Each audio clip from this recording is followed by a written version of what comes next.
Hi, welcome back to the channel. I wanted to show you a few more things on the R50 Mini Rally Challenge project. Some detail stuff. Last video you saw that I'd put in a gearbox in the color purple. Road tested it and it turns out I must have made a mistake or something went wrong because the gearbox didn't work. So I've had to remove it and fit another gearbox into it, which hasn't been the best conditions, and since it took me 2 months to put the car together the first time, so the car's had to been taken all apart again. So moving on with that, let's have a look at some of the things I want to show you. One thing I want to mention, when you are fitting new seat belts or check your seat belts, the hologram in the harness, such as here, you see it right there, that needs to be on the left side of the person sitting in the seat. So as driver sitting in the seat, it would be going over their left shoulder. So it must be important. The scrutineers will actually pick that up. It is in the rule book, but the hologram has to be on the left side harness, face, sitting forward. So it's something to remember when you fit your belts. So first thing, if you notice, I'm still using the standard aluminum front support, if you will, or protector of damage or squishiness. A lot of people, and in the regs, it actually says we can actually remove this. Now, I'm keeping it, okay? It weighs a few extra pounds, if you will, but there's a reason I'm keeping it, or several reasons. One, I've got an easy mount for the tow hook. Let's use a factory hole there. But a secondary reason is actually it connects the frame rail here to the subframe down here. Now, if you remove this, you have no connection between the two. The subframe's actually connected back up here somewhere. And my theory is it allows the chassis to flex a little bit more. So I'm actually looking at a slightly heavier car, if you will, take all the weights together, but I feel that there's less flex between the subframe and the actual body shell itself, the chassis. So that's the reason I still run it. As a third option, it gives me something to actually mount lights to in the future. Just one other thing here, this you'll see here, down here, this is the bar for the sump guard. And as you can tell, I've suitably bent it already. Had a hard landing on the Isle of Man last year and it kind of curved it, and I have nothing here to straighten it out, but it still does the job, so I'm not worried about it. I did have to trim back some of the plastic at the bottom of the rad support to make that fit. So there is some cutting, shutting, and grinding and whatever else that you might need to do. And I've had the brackets themselves. I'm using the standard mounting hole on the subframe end there, and the two nuts above are actually got the plate on each side, so it's firmly on there. And like I said, the subframe is then tied to the chassis, so I've got that much more strength in that. Moving on to another point, I've actually relocated. I talked about the fire extinguisher nozzles last time. The new systems have 3 nozzles in the engine bay. The slightly older ones have 4. I've currently got 4 in this. But just as a refresh, if you're going to fit the nozzles, where do you point them at? Well, there's 3 areas on the car that need attention. One is the fuel system, comes in here, goes around there. So if we spring a leak or anything, I've got one there. Now, the back of the engine, we've got all the heat from the exhaust manifold, etc. You can see down there. And so I've got one nozzle there, and I've actually got a second nozzle pointing also in that direction behind the back of the engine.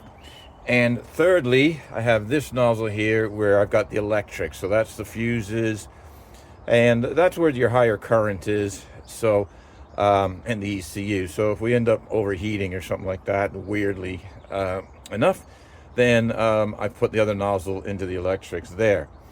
I do run a strut brace. It's allowed in the rules. Again, I'm trying to reduce the shell flex to improve the handling. If the shell is moving, and most standard body shells do twist in cornering and things like that, so I'm giving up a little bit of trick here. So I do run the strut brace, which keeps the struts basically where we want them.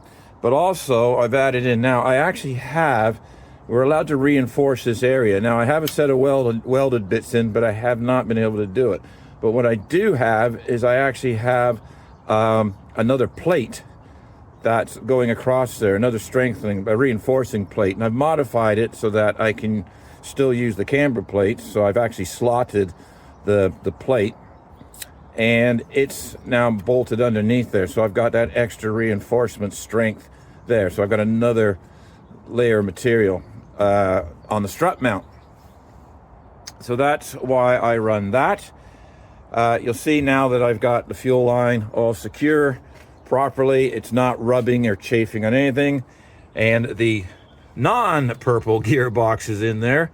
And it's still up in the air, but I have tested it and it is working.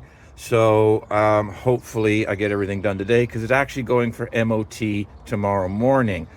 All rally cars are required to have an MOT, which in the UK is a yearly vehicle inspection that the car must pass, including emissions tests.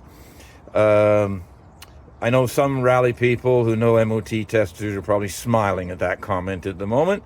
I'll leave that one there. A couple of other things I wanted to point out. Yes, I did get the co-driver's seat back in, but there's something of a safety thing that I want to point out. Now, in a lot of the side seat mounts, you've got this slotted bolt holes, and they're slotted down, and that makes it easier to put the seat in.